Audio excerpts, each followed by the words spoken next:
Көрдіңіздер ма бүркітті? Бұл Қазақстан емес, бұл Албания. Біздің албандар емес, Европадағы Албания. Соның астанасы Тиранадамын.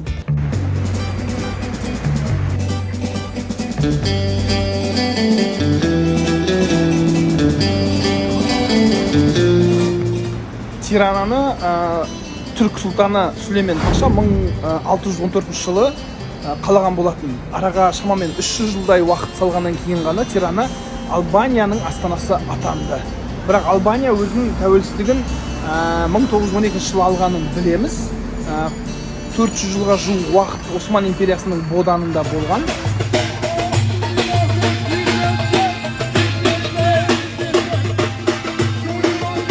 Тирананың орталығында ескі базар бар. Бірақ жөндеу жұмыстары өткеннен кейін жұрттың барлығы оны жаңа базар деп атап кеткен дейді. Енді базарына барып халықтың тұрмысын, әл-ауқатын білуге болады. Сондай-ақ мәдениетін де сол арқылы танитын боламыз. Ендеше орталық базарға қош келдіңіздер.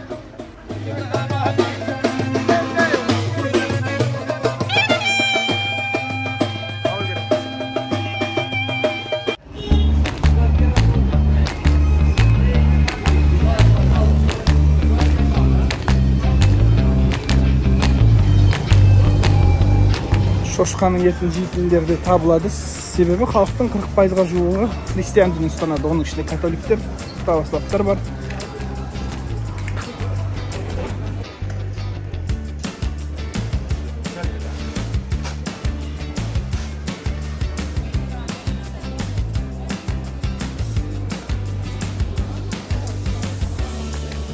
Достар, Албанияның базары шығыс базарларына ұқсай бермейді. Дәл сол жерде кафе, мейрамхана бәрі бірге жұмыс істеп тұр. Мен келіп капучинамды, эспрессомды тапсырыс беріп, базарға қарап, тамашалап отырмын. Жалпы базар десе өзі шудың аймағы болып есептелінеді ғой, негізі. Саудаласып жатады. Ал бұл жерде мүлдем басқа. Ешкім ешкіммен саудаласпайды. Бағаның барлығы бекітіліп қойған. Негізі ұнатпайды екен, бағаны түсір ана мынау деп айтқанды. Бірақ мына жерде блошиный рынок деген бар. Раритет заттарды сататын, олармен саудаласуға болады екен. Өйткені баға өте жоғары. Көрінген бағаға алып кетуге болмайды. Бағаның нақты нарықтағы құны жоқ. Әркім өзі қояды, оның құндылығына байланысты. Сондықтан сол жерде ғана саудаласу болады. Оның үстіне бір-екі албан тілін білетін болсаң, онда тіпті олар қуана қарсы алып бағаны түседі деп жатыр. Мынау жердің тауарлары расымен керемет екен. Мына сағаттарды қарасаңыздаршы. Мәселен мына қараңыздар. Таза Rolex 22, бағасы 10 мың. 55 мың теңге деген сөз ғой мынау. Қазір ташкil келе жатыр. Даңғырлатып мен даусым естілетін шығар, иә, мына жерде. Өткізіп жіберейін бәлде қазір бұны.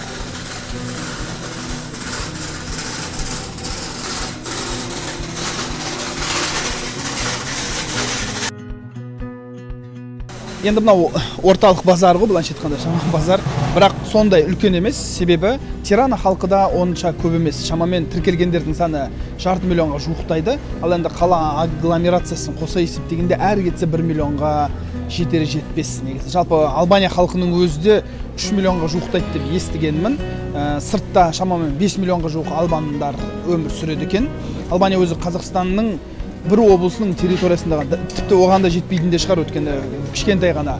Бірақ соған қарамастан екі теңіз жағасын шайып жатыр. Адриатикалық теңіз бен Ионикалық теңіз дейді.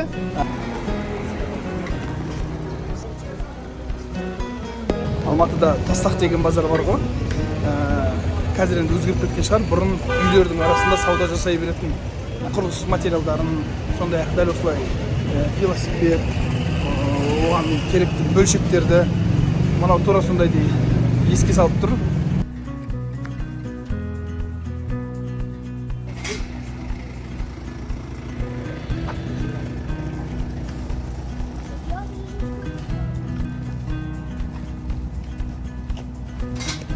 Бізде Қытайдың тауарлары, Қырғызстаннан келетін тауарлар көп болса, бұл жақта барлығы почти Италиядан келеді, итальянский дейді. Бірақ бәрі көшірме. Өткенде ғана мен Римде көрдім ғой, Наполида тігіледі дейді. Мәселен, мыналардың бәрін көріп тұрсыздар ғой, Луис Виттон, Шанель, Прада бәрі бар мына жерде, кәдімгі Лакостқа дейін.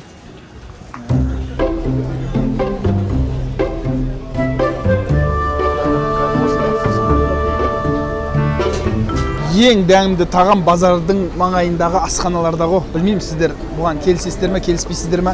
Мына жерде traditional meatball деген тағамын тапсырыс бердім, қазір келеді алдыма. Шамамен бағасы 400-2000 теңге деген сөз ғой. Ішінде 5 данасы бар дейді. Грильде пісірілген, таза шоқта.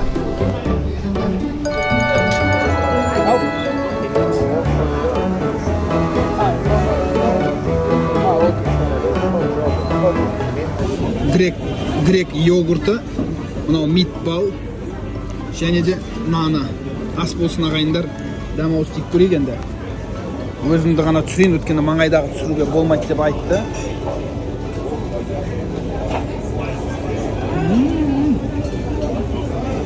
Керемет. Тұздығы да бар, өте дәмді екен. Енді албандардың мәдениеті жалпы ешқандай көрші елдердің ешқайсына ұқсамайды. Мына жақта славян елдері көп. Славян елдері мәселен Сербияда, Хорватияда, Словакияда, Словения деймін. То есть осылардың барлығы қоршай орналасқан. Мына теңіздің арғы бетінде Италия, сосын мына жерде Түркияда қатты алыс емес, оның үстіне бұл жерде 400 жылдан астам уақыт билеп төстеген білсек, олардың ешқайсының мәдениеті толықтай сіңіп кетпеген.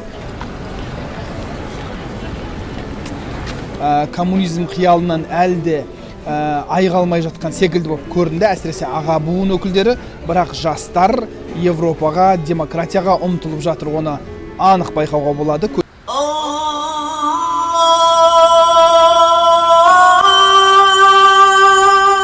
Елде екі конфессия, негізімен байқаған бұл мұсылмандар мен католиктер, басым көпшілігі мұсылмандар. Бұл кезінде Осман империясының ықпалы да шығар деп ойлаймын. Мешіттер көп, бірақ ешқандай алауыздық жоқ. Әйтпесе бір ұлтта екі дін бар.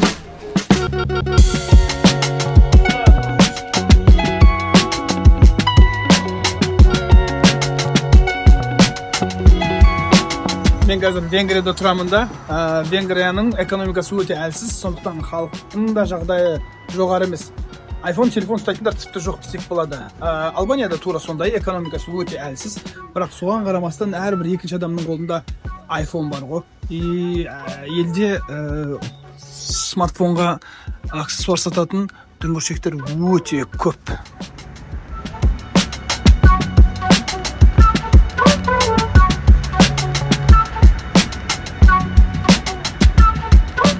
Достар, Албанияның ұлттық валютасы лек деп аталады. Бір лек біздіңше 5-5 теңге ғой.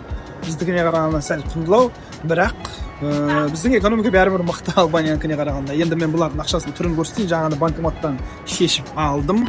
Міне. Жалпы қай елдің банкнот болмасын, өз елдің атауы жазылады. Ал мына жерде Албанияның орнына Шкипириес дегенді көріп тұрмыз. Байқадыңыздар ма? Банке Шкипирия. Жалпы Албанияны әлем жұртшылығы, оның ішіне Қазақстанда бар, Албания деп атайды. Ал жергілікті халық өздерін Шкипирия дейді.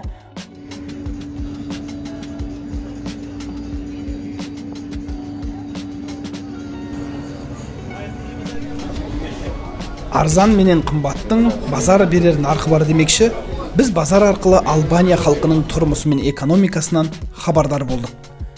Келесі шығарылымнан сіздер туризмге бет бұрған Албания мен социализмнен қалған мол мұраның жаңғырығын тамашалайтын боласыз. Қызықтан құр қалмас үшін бізге жазылуды ұмытпаңыз. Әлемді бірге шарлайық.